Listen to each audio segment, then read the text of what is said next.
Para contestar a la pregunta de cuál es el contexto, ¿no? Y la evolución que sufre la igualdad de género en el marco de los derechos humanos, quizás querría comenzar, digamos, dejando claro que la igualdad de género es un principio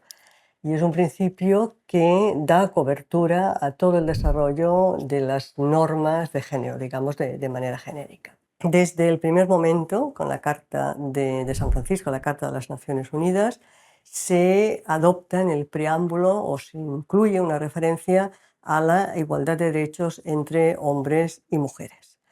Esta referencia de la Carta de los Derechos Humanos en los años 70 lleva a que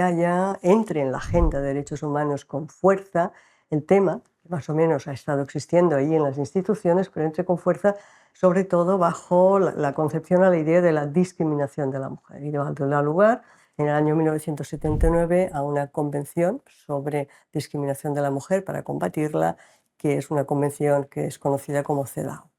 Pero realmente donde se da el salto definitivo para crear un contexto, que es el contexto en el cual nos movemos nosotros actualmente,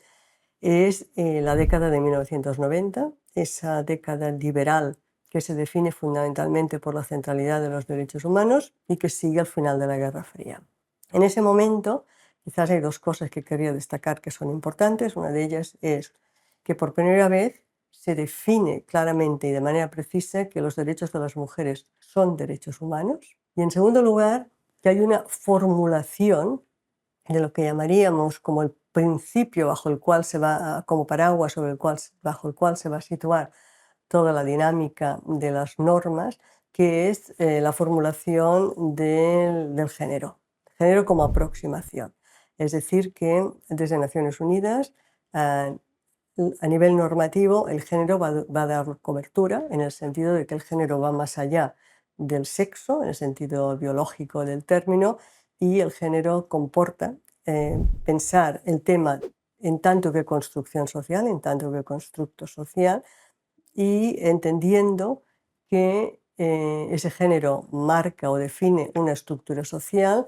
donde hay relaciones de poder y donde hay una jerarquía en términos entre mujeres y hombres. Definirlo de esta manera comporta, en primer lugar, el primer elemento importante que comporta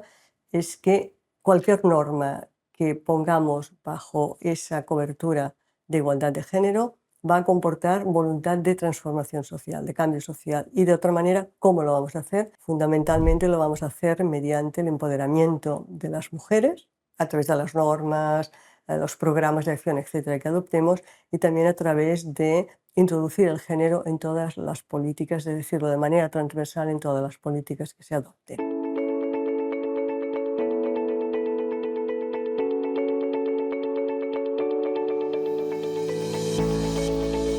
La Unión Europea se autodefine a sí misma como comunidad de valores, lo cual quiere decir que en ese sentido es fundamental. El artículo 2 del Tratado de la Unión Europea habla de esa comunidad de valores. Si nos fijamos en los documentos que produce regularmente la Unión Europea, lo que vemos hoy en día es que la Unión Europea define la igualdad de género como un derecho fundamental que inspira sus políticas tanto a nivel interno como a nivel externo. Hemos llegado aquí a través de un proceso que ha llevado a esa consolidación, que es lo que tenemos hoy en día. Ese es un proceso que de alguna manera replica lo de Naciones Unidas, en el sentido de que el Tratado de Roma del año 1957 ya hace referencia a la igualdad entre hombres y mujeres, y lo hace, eso sí, en un ámbito muy concreto y muy definido, el ámbito de la igualdad de salarios entre hombres y mujeres. En los años 70, en la década de 1970, esa idea se convierte en un principio que se consagra a través de directivas de la Unión en aquel momento de la Comunidad Europea, o a través de sentencias de la Corte de Justicia. Y el salto, igual que ocurre a nivel internacional, el salto importante que transforma y que de alguna manera consolida el marco actual, se produce en la década de 1990, y por otra parte lo que vemos es que pasamos de la idea de igualdad de derechos a políticas, a acción positiva, es decir, a hacer del género un elemento que forme parte de todas las políticas, bien sean internas o externas. En el caso de las políticas externas es bastante importante en el ámbito de la política de desarrollo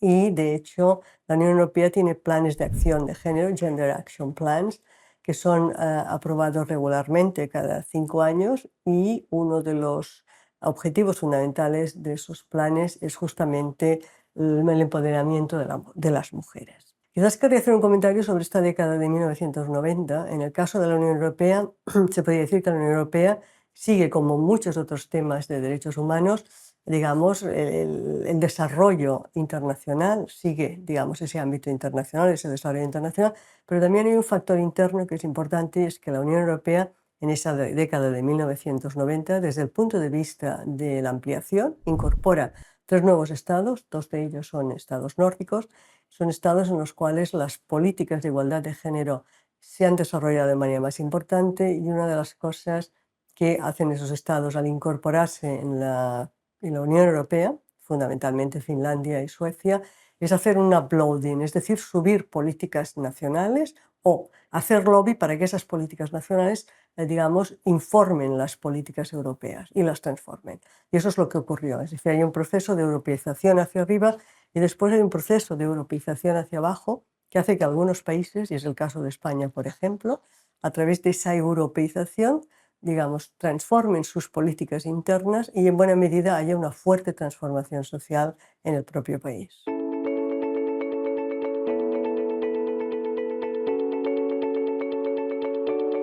En términos de avances y de progresos, ¿no?, de las políticas de igualdad de género digamos, y de la acción de la Comisión Europea, yo creo que hay que destacar, por ejemplo, que un hecho importante o un paso importante fue el hecho de que en el año 2019 von der Leyen fuera nombrada presidenta de la Comisión Europea. Es un factor simbólico, es la primera mujer que preside la Comisión Europea.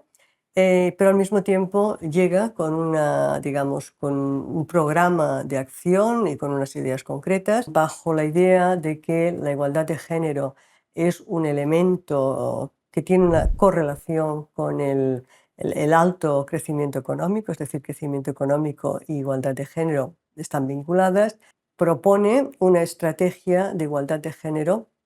para las políticas de la Comisión Europea. Hay 3 temas que de alguna manera son centrales en esa estrategia de la Unión Europea, estrategia de igualdad de género para el periodo 2025, y que tienen que ver, la primera de ellas, con el tema clásico, es decir, con la igualdad de salarios hombre-mujer, y por tanto ahí la estrategia prevé, digamos, acciones en ese sentido. En segundo lugar, hay un tema que de alguna manera coincide con esa igualdad de la Comisión 50-50, y es promover la igualdad entre hombres y mujeres en todo lo que sean los mecanismos de toma de decisiones a nivel político o a nivel económico. Y en tercer lugar es un tema muy concreto, que es la violencia basada en el género. Es decir, la violencia basada en el género, eliminarla se convierte en uno de esos objetivos en la estrategia de la Unión Europea. Para la eliminación de la violencia de género, uno de los ítems fundamentales que la Comisión von der Leyen tiene en su programa de acción es el hecho de que la Unión Europea ratifique el Convenio de Estambul para que la Unión Europea pueda finalmente acceder a ese Convenio de Estambul. Es un convenio del Consejo de Europa para prevenir y combatir la violencia contra las mujeres y la violencia doméstica. Es sin duda el instrumento de derechos humanos más importante que existe en Europa, y yo diría, si no el más importante, uno de los más importantes a nivel mundial, instrumento jurídico.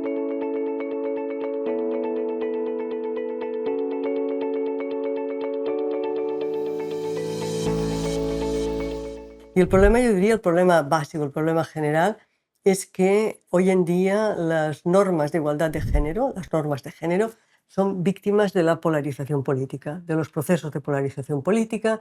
se produzcan a nivel de Naciones Unidas, a nivel de la Unión Europea o a nivel doméstico. Lo que nosotros vemos hoy en día es que, por un lado, hay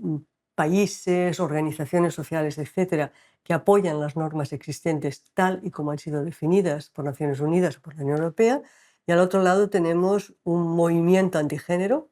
muy complejo, en el cual, entre otras cosas, hay una serie de países que en Naciones Unidas se han definido como The Unholy Alliance, es decir, la alianza no santa, no sagrada, que une, o se le da ese nombre porque un líder indiscutible es la Santa Sede, pero al lado de la Santa Sede podemos constatar cómo algunos líderes populistas, digamos, han sido muy potentes en la defensa de ese movimiento. Esta polarización no es nada más que una de las manifestaciones de la fractura o el gran cleavage que existe hoy en día entre dos visiones del mundo, dos maneras de ver, ¿no?, como las relaciones internacionales o ver la política. La visión que enfrenta a cosmopolitas versus comunitarios, y diciendo eso quiere decir abiertos versus cerrados, o liberales versus iliberales, ¿eh? Si regresamos al tema de los desafíos y nos fijamos en cuáles son los argumentos y cuáles son las acciones de ese movimiento antigénero, yo diría que hay dos cosas que son destacables, dos ideas que son muy destacables. La primera es que el movimiento antigénero no acepta la aproximación o el framing, el encuadramiento de los problemas dentro del género, como tal, es decir, y define al género como una ideología, como colonialismo ideológico. El resultado de ello, por ejemplo, pues la negación, es decir, es una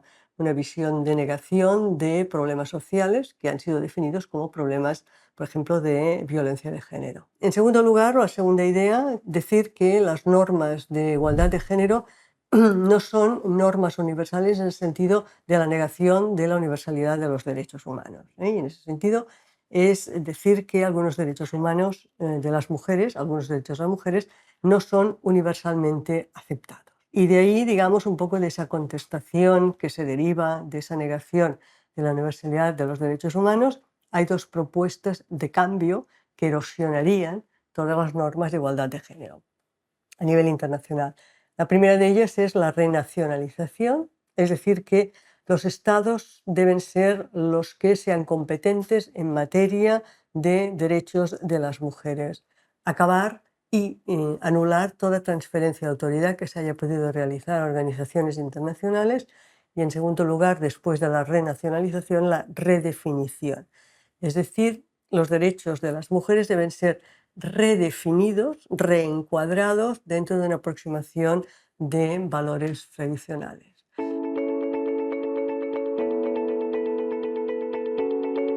Dos grandes consideraciones. La primera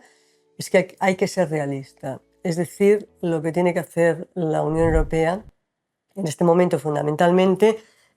es una política de contención. No es el momento para prometer normas jurídicas potentes para hacer avanzar la igualdad de género. Mejor dejar las cosas como están. En ese sentido, el Parlamento Europeo, ¿no?, que comienza ahora su singladura, su nueva legislatura, va a ser importante si tenemos en cuenta que el Parlamento Europeo ha sido una de las instituciones que más ha actuado en favor de las normas de igualdad de género durante la anterior legislatura. La segunda consideración que haría, más allá de ser realista, hay que ser